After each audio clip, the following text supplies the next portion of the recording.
Okay, so today we are presenting the case of William Butch Welka, 72-year-old male, resident of Pineville Estates in a long-term care facility. Rita, his wife, recently reported that Butch seems more confused and is easily angered. He's also experiencing visual hallucinations, claiming to see a decreased friend or a deceased friend in his room. These acute changes in behavior raise concerns about delirium on dementia, which is often triggered by infection, medication changes, or pain. The hallucinations and emotional liability also increase safety risks and may indicate psychosis or progression to a condition like Lewy body dementia. Butch has a strong family support. His wife visits daily and was recently awarded legal guardianship. However, he does lack the insight into his condition and believes he is at the facility for short-term rehab. The lack of awareness of one's illness is common in dementia and can result in frustration and self-care. Rita's emotional distress highlights the need for family-centered care and support to reduce the caregiver burnout. Butch's temperature is 99.8, which is a low-grade fever that may be an early sign of infection, particularly a urinary tract infection, which is common in dementia-related delirium. He also reports dull chronic lower back pain of 4 out of 10 severity, which can contribute to his agitation, sleep disturbances, and a fall risk. The mental status exam shows that Butch is oriented to person and place, but not to the time or purpose. He believes it is 2017 and still plans to go hunting. His insights and judgment are poor and displays emotional liability and suicide ideation, saying, "If I don't get out of here soon, I might just walk into traffic." This is a critical safety concern and may be addressed immediately. Additionally, Butch experiences urinary incontinence, which raises the risk of skin breakdown, infection, and psychosocial distress. But physically, Butch presents as calm and in no acute distress. He is shuffling gait and uses a walker, which places him at high risk for falls. His skin tinting suggests possible dehydration, which can worsen cognitive impairment and delirium. Glucose. Talking, it looks like it's a poor indication that he's been poorly controlling his diabetes, which can also contribute to his cognitive decline and delirium and increased risk of infection in patients with dementia. So it looks like this lab itself is worsening. His most recent lab was at 182 and his most current is at 225. And then I followed that shortly with his potassium level since they're out of the normal range of 3.5 to 5, which would contribute to his shuffling gait and muscle weakness and increase his fall risk as well. Could also be associated with his diuretic use for heart failure management, so it's something to look at. It's not too far out of the average range, as his most recent showed in his lab for his potassium to be 3.5, which is on the low end of average, but he did move to 3.4, which is out of normal range. And then going down to his complete blood count, um, both of these indicate, as Lacey was discussing earlier, as a kind of an early stage of infection. I put his white blood cell count at 6, which is kind of slowly on, it's still unstable and it's in the normal range technically, but as you can see with his most recent being 5.8 and it's elevating to 6 while he's been in the hospital, it can kind of show that that inflammatory response is starting to increase in his white blood cell counts, and that's also followed with his neutrophils. In combination, those are both signs of an increasing infection or early stages of infection. Um, with both stable but are slowly starting to worsen, and it's something to look for that can be kind of associated with his delirium, and which all catalytes to the urinary urinalysis, which is the last part of the lab section.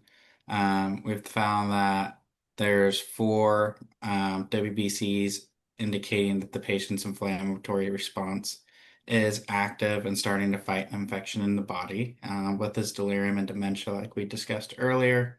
Um, this is a common occurrence and sign for a UTI, especially with indication that there is a trace amount of bacteria found in the patient's UA and can indicate a UTI, a bacterial infection, which can cause delirium in dementia patients and elderly patients as well. It is definitely worsening with his white blood cell counts being 0, and they're now 4, and bacteria wasn't in his most recent UA, but with his current, now it is, which is a sign of a urinary tract infection.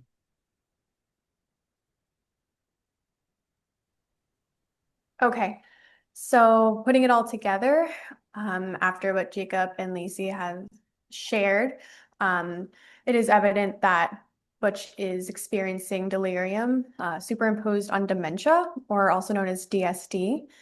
And in my own words, delirium is the sudden onset of increased confusion and decreased mental status that can be brought upon by an infection. So looking at those lab values, you can see that the neutrophils were increasing as well as the white blood cell count, indicative of a infection. And during an infection, the immune response in the body causes chemicals to enter the bloodstream, such as cytokines. And these chemicals impact neurons in the brain. And these altered neurons do not react to neurotransmitters properly, such as like acetylcholine or dopamine or any sort of neurotransmitter. They're not reacting the way that they normally do. And this leads to increased anxiety, agitation, and memory loss, on top of his already diagnosed dementia.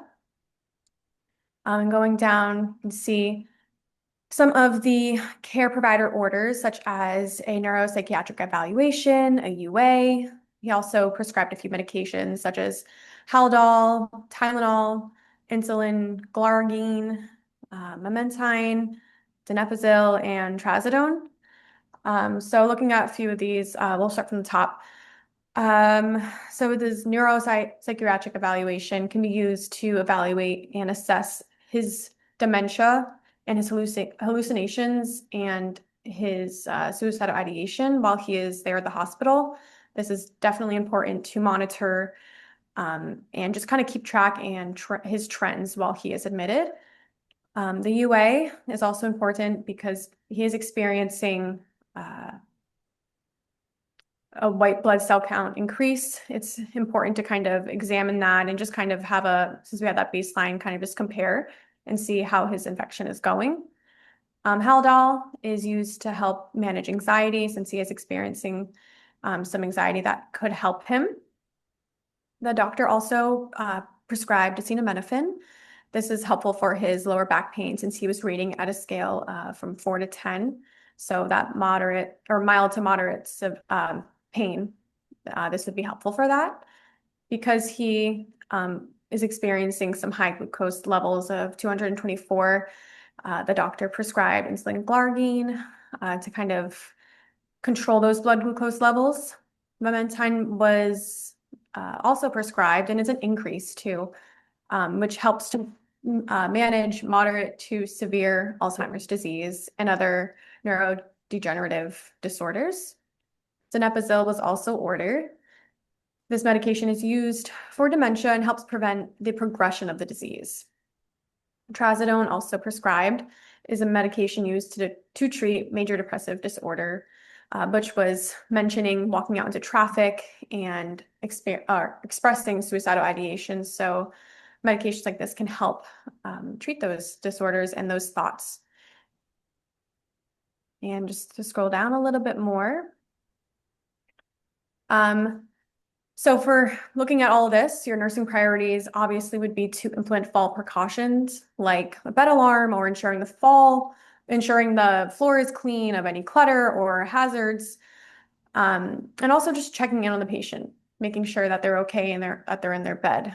It's also very important to perform neurological assessments, making sure that the level of consciousness isn't changing or anything like that. And you can just keep an eye on your patient. These are definitely some nursing priorities. Also monitoring blood glucose levels, especially before giving meals and at prescribed times. It's important to monitor those levels and give out the correct insulin. Because he was having some tensing of the skin, it's important to encourage fluid intake. This also can help with dehydration symptoms such as like confusion, all of, dizziness, all of that can also help with fall precautions and encouraging fluid intake.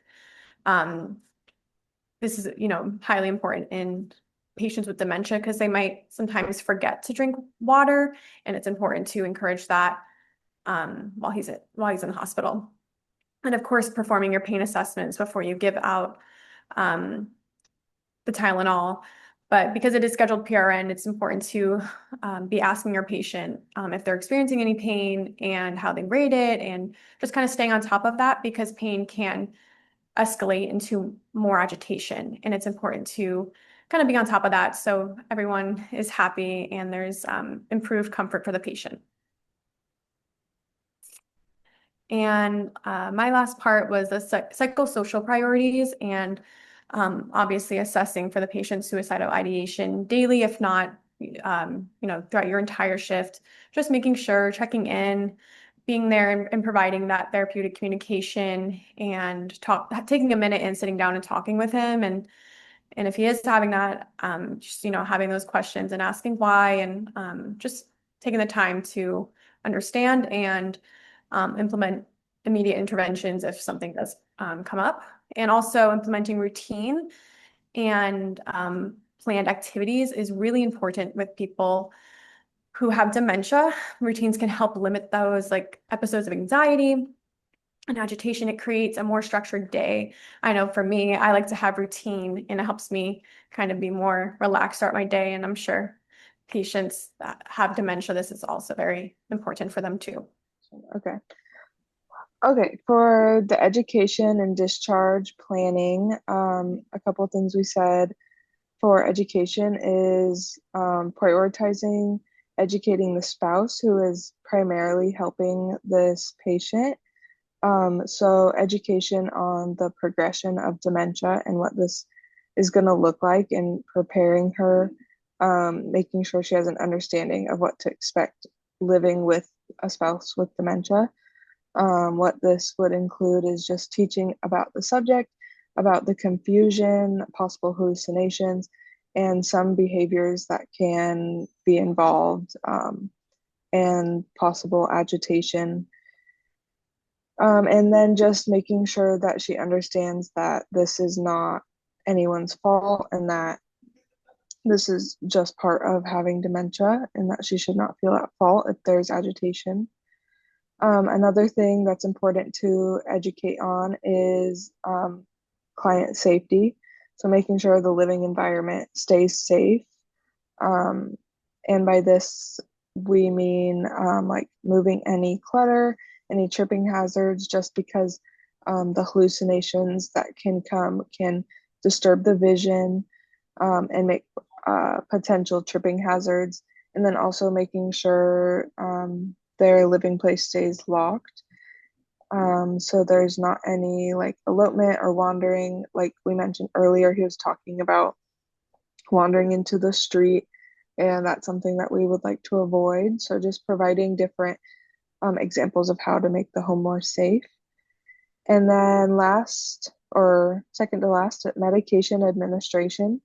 Making sure this is being closely managed and looked over, not just the client with dementia handling this by himself, but making sure that a trusted adult is taking care of the medications, that they're being taken as prescribed consistently at the same time each day, to make sure nothing is missed, or that he's not trying to take it again thinking he didn't take it.